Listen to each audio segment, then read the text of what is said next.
আসসালামু আলাইকুম রহমতুল্লাহি ওবরকাত। অনেকেই আছেন আপনারা বলেনও যে আপনারা জীবনের সফরটা অনেক কষ্টে এবং বিড়ম্বনায় চলে গিয়েছে। তাই আমরা জীবনের কষ্ট এবং বিড়ম্বনা কিভাবে বুঝবো ভাই? গাড়ি দিয়া, প্রাইভেট গাড়ি দিয়া, মোটর সাইকেল দিয়া, ফ্যানের তলে এসির তলে বৈশা বৈশা জীবনের তাগিদ গোনা সহজ, বুঝছেন? মানুষকে বোঝানো সহজ।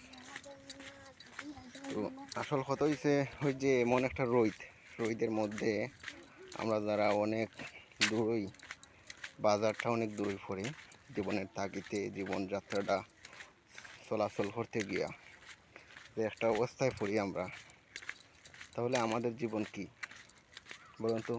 আপনারা প্রাইভেট গাড়ির মধ্যে এসির ভিতরে বৈশা জীবনটা খুবই কষ্টদায়ক বলেনও, বাট আমাদের যে মানুষরা আছি আমরা, এত রোদ্রের মধ্যে 30 মিনিট 40 মিনিট হেঁটে হেঁটে বাজারে যেতে হয়, তারপরে ব্যবসা বাণিজ্য করতে হয়।